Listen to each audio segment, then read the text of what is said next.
নমস্কাৰ বন্ধু বান্ধৱীসকল আপোনালোক সকলোকে মই পুনৰবাৰ স্বাগতম জনাইছো মোৰ কম্পিটিটিভ ষ্টাডিজ ইউটিউব চেনেলটিলৈ আজি মই আসাম লিটাৰেচাৰ পৰা এটা নতুন ভিডিঅ' লৈ আহিছো যাতে মই বহুত কেইটা গুৰুত্বপূৰ্ণ কোৱেশ্চন আপোনাৰ লগত ডিসকাস কৰিম যিবিলাক আপোনাৰ আহিবলগীয়া এক্সামৰ কাৰণে মানে এডিআই এক্সামৰ কাৰণে বহুত ইম্পৰ্টেন্ট হ'ব সো কোৱেশ্চন বিলাক চাই থাকক আৰু ভিডিঅ'টো ভাল লাগিলে মোৰ চেনেলটো সাবস্ক্ৰাইব কৰক ভিডিঅ'টো লাইক কৰক আৰু ভিডিঅ'টো আপোনাৰ ফ্ৰেণ্ডছ আৰু ফেমিলিৰ লগত শ্বেয়াৰ কৰক সো আৰম্ভ কৰা আজি ভিডিঅ'টো আৰু ইয়াতে যদি মই ফাৰ্স্ট কোৱেশ্চনটো চাওঁ তেতিয়াহ'লে এটা ফাৰ্স্ট কোৱেশ্চনটো আছে Who was the first president of Assam Sahitya Sabha মানে অসম সাহিত্য সভাৰ প্ৰথম সভাপতি কোন আছিল অপচন কেইটা যদি মই চাওঁ তেতিয়াহ'লে কাৰেক্ট আনসাৰটো হৈ যাব পদ্মনাথ গোহাঁই বৰুৱা মানে অপচন এ টো হৈ যাব মোৰ কাৰেক্ট আনসাৰ নেক্সট কোৱেশ্চনটো চাই লওঁ When was the Assam Sahitya Sabha established মানে অসম সাহিত্য সভা কেতিয়া প্ৰতিষ্ঠা হৈছিল অপচন কেইটা যদি মই চাওঁ তেতিয়াহ'লে কাৰেক্ট আনসাৰটো হৈ যাব অপচন সি 1917 মানে 1917 চনত অসম সাহিত্য সভাটো প্ৰতিষ্ঠা হৈছিল নেক্সট কোৱেশ্চনটো চাই লওঁ The headquarters of the Assam Sahitya Sabha is situated at মানে অসম সাহিত্য সভাৰ মুখ্য কাৰ্যালয়টো ক'ত অৱস্থিত আছে অপচন কেইটা যদি মই চাওঁ তেতিয়াহ'লে কাৰেক্ট আনসাৰটো হ'ব অপচন এ যোৰহাট মানে যোৰহাটত আছে অসম সাহিত্য সভাৰ হেডকোৱাৰ্টাৰ নেক্সট কোৱেশ্চনটো চাওঁ Dr. Bhupen Hazarika became president of the Assam Sahitya Sabha in which year? মানে Dr. Bhupen Hazarika কোন বছৰত সাহিত্য সভাৰ সভাপতি হৈছিল? অপচন কেইটা যদি মই চাওঁ তেতিয়াহ'লে কাৰেক্ট আনসাৰটো হৈ যাব option C 1993 Who has recently been elected as the president of the Assam Sahitya Sabha? মানে শেহতীয়াকৈ অসম সাহিত্য সভাৰ সভাপতি হিচাপে কোন নিৰ্বাচিত হৈছে? অপচন কেইটা যদি মই চাওঁ তেতিয়াহ'লে কাৰেক্ট আনসাৰটো হ'ব অপচন ডি ডক্টৰ সূৰ্য হাজাৰিকা তেৱে হল এতিয়া বৰ্তমান অসম সাহিত্য সভাৰ সভাপতি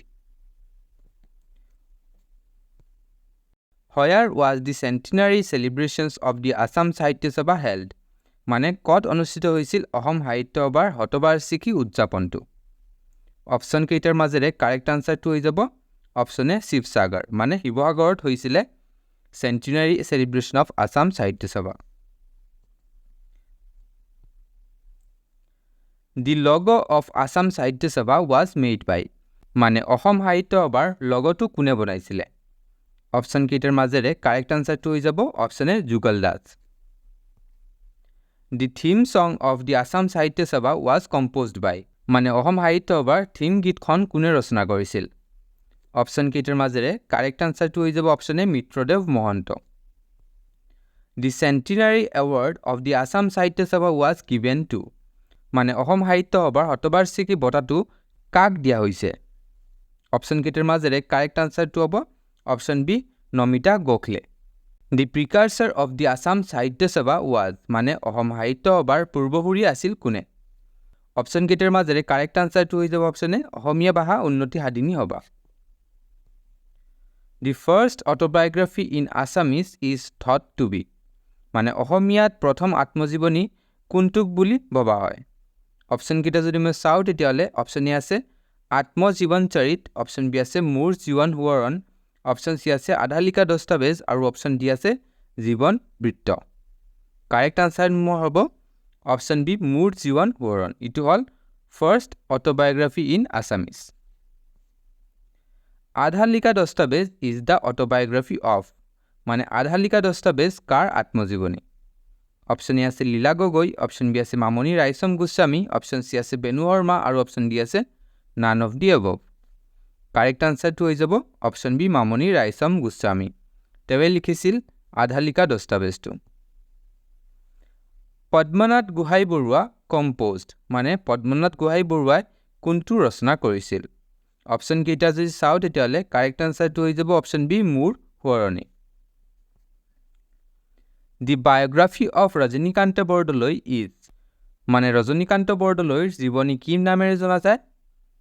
অপচন কেইটা যদি মই চাওঁ তেতিয়াহ'লে কাৰেক্ট আনসাৰটো হ'ব অপচন এ আত্মজীৱন চৰিত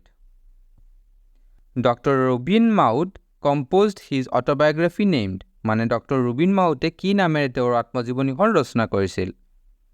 অপচন কেইটাৰ মাজেৰে কাৰেক্ট আনসাৰটো হ'ব অপচন এ মোৰো এটা সপোন আছিল Which writer is known as Pitambar Rajmedi মানে Pitambar Rajmedi নামেৰে কোনজন সাহিত্যিকক জনা যায় অপচন কেইটাৰ মাজেৰে কাৰেক্ট আনসাৰটো হৈ যাব option A Rajmohan Nath Seema Datta is the pseudonym of মানে সীমা দত্ত কাৰ ছদ্মনাম অপচন এ হল বীৰেন্দ্ৰনাথ দত্ত অপচন বি হল নৱকান্ত বৰুৱা অপচন সি হল হোমেন বৰগোহাঁই আৰু অপচন ডি হল লীলা গগৈ কাৰেক্ট আনসাৰটো হৈ যাব option B Nabakanta Barua who is known as সুগন্ধি পখিলাৰ কবি মানে সুগন্ধি পখিলাৰ কবি বুলি কাক চিনি পোৱা যায় অপচন কেইটাৰ মাজেৰে কাৰেক্ট আনসাৰটো হৈ যাব option A Hiren Bhattacharya who is known as সিংহ পুৰুষ মানে সিংহ পুৰুষ নামেৰে কাক জনা যায় অপচন কেইটাৰ মাজেৰে কাৰেক্ট আনসাৰটো হৈ যাব option A Radha Gobinda Barua Which popular Assamese writer is better known as Saurabh Kumar Chaliha মানে কোনজন জনপ্ৰিয় অসমীয়া সাহিত্যিক সৌৰভ কুমাৰ চালিহা নামেৰে বেছি পৰিচিত অপচন কেইটা যদি মই চাওঁ তেতিয়াহ'লে ইয়াৰ কাৰেক্ট আনসাৰটো হৈ যাব option B Surendranath Phukan With which famous personality would you associate the phrase a native মানে এজন স্থানীয় বাক্যাংশটো আপুনি কোনজন বিখ্যাত ব্যক্তিত্বৰ লগত জড়িত কৰিব অপচন কেইটা যদি মই চাওঁ তেতিয়াহ'লে কাৰেক্ট আনসাৰটো হৈ যাব option C Anandaram Dhekial Phukan The State College of Music in Guwahati is named after Louis Conver মানে লুইত কোঁৱৰৰ নামেৰে গুৱাহাটীৰ কোনটো ৰাজ্যিক সংগীত মহাবিদ্যালয়ৰ নামকৰণ কৰা হৈছে অপচন কেইটা চাওঁ যদি মই তেতিয়াহ'লে কাৰেক্ট আনসাৰটো হ'ব অপচন বি ৰুদ্ৰ বৰুৱা এজন অসমীয়া was the tagline of মানে এজন অসমীয়া কাৰ টেগলাইন আছিল অপচন এ আছে ৰঘুনাথ চৌধুৰী অপচন বি আছে ৰজনীকান্ত বৰদলৈ অপচন সি আছে সত্যনাথ বৰা আৰু অপচন ডি আছে মাহিম বৰা কাৰেক্ট আনসাৰটো হ'ব অপচন সি সত্যনাথ বৰা নৱকান্ত বৰুৱা's composition হে অৰণ্য হে মহানগৰ was published in the year মানে নৱকান্ত বৰুৱাৰ ৰচনা হে অৰণ্য হে মহানগৰ কোন বছৰত প্ৰকাশ পাইছিলে ইয়াতে ভুল লিখা আছে ইয়াতে অৰণ্য হ'ব লাগিছিল সো ইয়াৰ কাৰেক্ট আনসাৰটো হৈ যাব option B 1951 Rita Choudhury owned the Sahitya Akademi award for মানে ৰীতা চৌধুৰীয়ে কিহৰ বাবে সাহিত্য একাডেমী বঁটা লাভ কৰিছিল অপচন এ আছে দেউলাংখৈ অপচন বি আছে মাকাম অপচন সি আছে অবিৰত যাত্ৰা আৰু অপচন ডি আছে এই সময় হেই সময় কাৰেক্ট আনসাৰটো হ'ব অপচন এ দেউলাংখৈ Bhupen Hazarika was the editor of first mini Assamese magazine called মানে ভূপেন হাজৰিকা প্ৰথম মিনি অসমীয়া আলোচনীৰ সম্পাদক আছিল যাৰ নাম হৈছে অপচন এ প্ৰতিনিধি অপচন বি আমাৰ প্ৰতিনিধি অপচন সি বিন্দু আৰু অপচন ডি সিন্ধু ইয়াৰ কাৰেক্ট আনসাৰটো হৈ যাব অপচন সি বিন্দু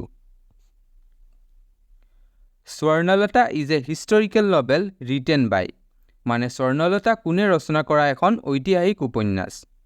option A hall Nabakanta Barua option B hall Padmanath Gohain Barua option C হল ৰজনীকান্ত বৰদলৈ আৰু option D hall Tilottama Mishra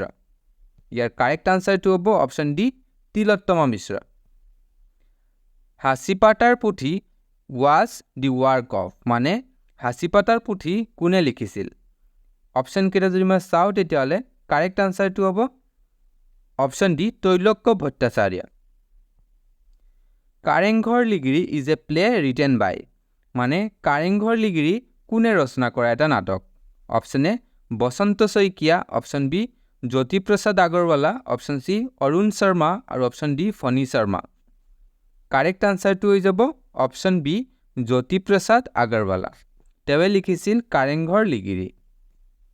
Nabakanta Barua owned the Sahitya Akademi award for which book মানে নৱকান্ত বৰুৱাই কোনটো গ্ৰন্থ লিখাৰ কাৰণে সাহিত্য একাডেমী বঁটা লাভ কৰিছিল অপচন কেইটাৰ মাজেৰে কাৰেক্ট আনসাৰটো হ'ব অপচন এ ককাদেউতাৰ হাড়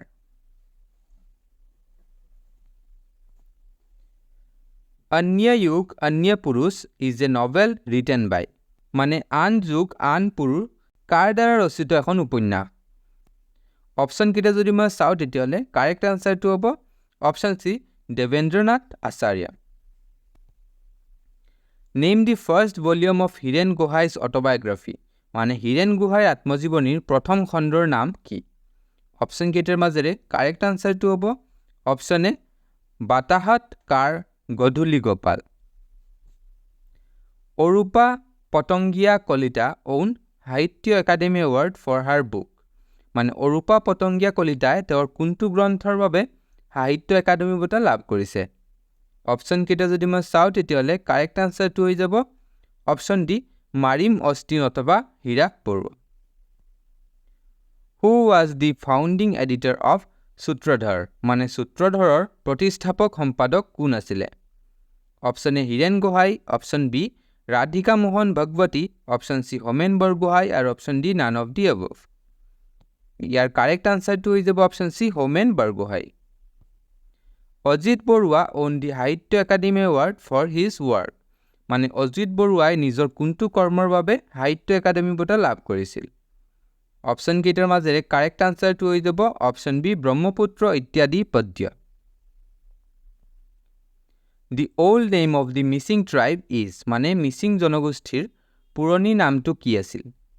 option A Mikir, option B Miri, option C Kachari আৰু option D none of the above.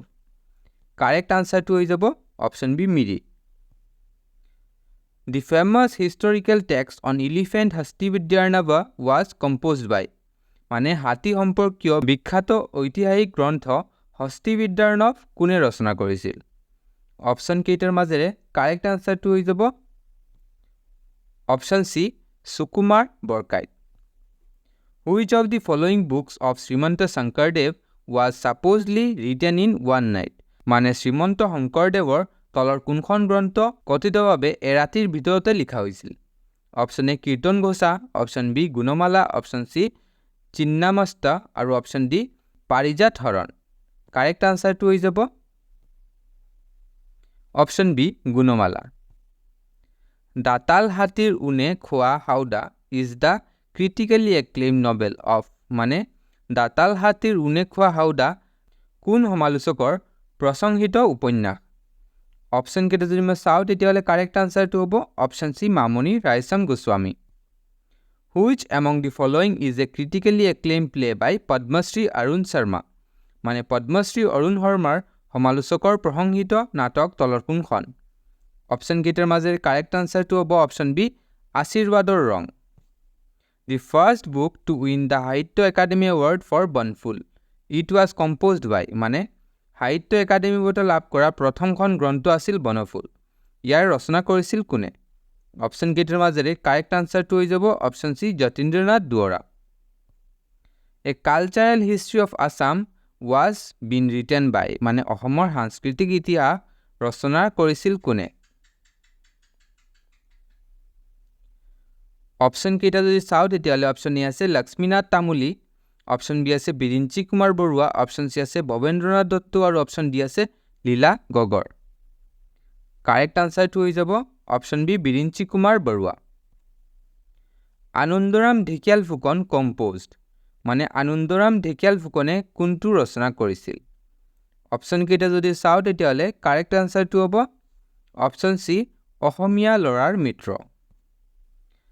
অসীমত যাৰ হেৰাল সীমা is a popular book by. মানে অসীমত যাৰ হেৰাল সীমা কাৰ জনপ্ৰিয় গ্ৰন্থ? Option A Kaliram Medhi, option B Kanchan Saikia, option C Kanchan Barua আৰু option D Kanchan Goswami. Correct আনচাৰটো হ'ব অপশ্যন চি কাঞ্চন বৰুৱা। মহাপুৰুষীয়া পৰম্পৰা হেজ বিন অথৰ্ড বাই। মানে মহাপুৰুষীয়া পৰম্পৰা কোনে ৰচনা কৰিছিল? অপশ্যন কেইটাৰ মাজেৰে কাৰেক্ট আনচাৰটো হ'ব option A Hiren Gohain. Who wrote a geographical sketch of Assam. মানে কোনে লিখিছিল অসমৰ ভৌগোলিক sketch? Option A Miles Bronson, option B doctor John Wade, option C David Scott আৰু option D Henry Cotton. Correct আনচাৰটো হ'ব option B doctor John Wade. The first recipient of the Assam valley literary award. মানে অসম উপত্যকা সাহিত্য বঁটাৰ প্ৰথম প্ৰাপক কোন? অপশ্যন এ আছে বীৰেন্দ্ৰনাথ দত্ত, বি আছে মামণি ৰায়চম গোস্বামী, অপশ্যন চি আছে ভৱেন্দ্ৰনাথ শইকীয়া আৰু অপশ্যন ডি আছে নগেন শইকীয়া। কাৰেক্ট আনচাৰটো হৈ যাব option C Bhabendranath Saikia. The Assam valley literary award is conferred by. মানে অসম সাহিত্য সাহিত্যিক বঁটা কোনে প্ৰদান কৰে এই অপশ্যন কেইটাৰ মাজেৰে কাৰেক্ট আনসাৰটো হ'ব অপশ্যন ডি উইলিয়াম মেকৰ ট্ৰাষ্ট দি মুমিন Borkotoky literary award recognised promising অথৰ্ছ বিলো দ্য এজ অফ মানে মুনিম বৰকটকী সাহিত্য বঁটাৰ জৰিয়তে কোনটো বয়সৰ তলত থকা লেখকসকলক স্বীকৃতি দিয়া হয় অপশ্যন কেইটাৰ মাজেৰে কাৰেক্ট আনসাৰটো হ'ব option B 40 Srimanta Sankardeva award is conferred by মানে শ্ৰীমন্ত শংকৰদেৱ বঁটা কোনে প্ৰদান কৰে অপশ্যন কেইটাৰ মাজেৰে কাৰেক্ট আনসাৰটো হৈ যাব option D government of Assam the Asom Lekhika Sanstha কনফাৰ্ছ দি মানে অসম সাহিত্যিক সন্থাই কোনটো সংবৰ্ধনা আগবঢ়াইছিল অপশ্যন কেইটাৰ মাজেৰে কাৰেক্ট আনসাৰটো হৈ যাব option A Prabin Saikia award the first autobiography in Assamese is thought to be মানে অসমীয়াত প্ৰথম আত্মজীৱনী কাক বুলি ভবা হয় অপশ্যন কেইটাৰ মাজেৰে কাৰেক্ট আনসাৰটো হৈ যাব অপশ্যন বি মোৰ জীৱন সোঁৱৰণ আধা লেখা দস্তাবেজ ইজ দ্য অটোবায়োগ্ৰাফি অফ মানে আধা লেখা দস্তাবেজ কাৰ আত্মজীৱনী অপশ্যন কেইটাৰ মাজেৰে কাৰেক্ট আনসাৰটো হ'ব option B Mamoni Raisom Goswami Padmanath Gohain Barua composed মানে পদ্মনাথ গোহাঁই বৰুৱাই কোনটো ৰচনা কৰিছিল কাৰেক্ট আনসাৰটো হ'ব অপশ্যন বি মোৰ সোঁৱৰণী ডক্টৰ ৰুবুল মাউত কম্প'জড হিজ অটোবায়োগ্ৰাফি নেম মানে ডক্টৰ ৰুবুল মাউতে তেওঁৰ আত্মজীৱনী কি নামেৰে ৰচনা কৰিছিল কাৰেক্ট আনসাৰটো হৈ যাব মোৰো এটা সপোন আছিল which writer is known as Assam Keshari মানে কোনজন লেখক অসম কেশৰী নামেৰে পৰিচিত অপশ্যন এ আছে Banikanta Kakati option B Benudhar Sharma option C Ambikagiri Raichoudhury আৰু option D Bajranath Sharma correct আনসাৰটো হৈ যাব option C Ambikagiri Raichoudhury whose nickname is Kanchan Barua মানে কাঞ্চন বৰুৱা কাৰ ডাকনাম অপশ্যন কেইটা যদি মই চাওঁ তেতিয়াহ'লে কাৰেক্ট আনসাৰটো হৈ যাব অপশ্যন এ ভুৱন মোহন বৰুৱা মানে ভুৱন মোহন বৰুৱাৰ ছদ্মনাম হ'ল Kanchan Barua which writer is known as ধনী কবি কোনজন সাহিত্যিক ধনী কবি নামেৰে পৰিচিত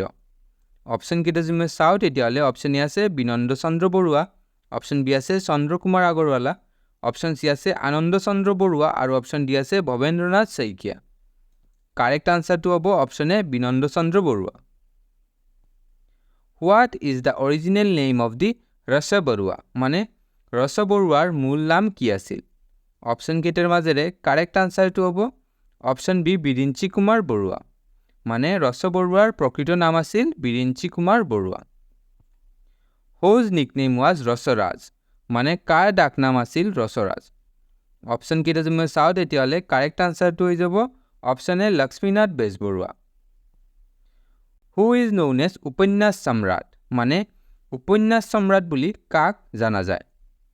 অপশ্যন কেইটা যদি মই চাওঁ তেতিয়াহ'লে অপশ্যন এ আছে ৰাজমোহন নাথ অপশ্যন বি আছে ৰজনীকান্ত বৰদলৈ অপশ্যন চি আছে ফণী শৰ্মা আৰু অপশ্যন ডি আছে নৱকান্ত বৰুৱা চ' ইয়াৰ আপুনি কাৰেক্ট আনসাৰটো মোক কমেণ্ট কৰি জনাব আৰু যদি ভিডিঅ'টো ভাল লাগিছে তেতিয়াহ'লে ভিডিঅ'টোত লাইক কৰিব চেনেলটো ছাবস্ক্ৰাইব কৰিব আৰু ভিডিঅ'টো আপোনাৰ ফ্ৰেণ্ডছ আৰু ফেমিলিৰ লগত শ্বেয়াৰ কৰিব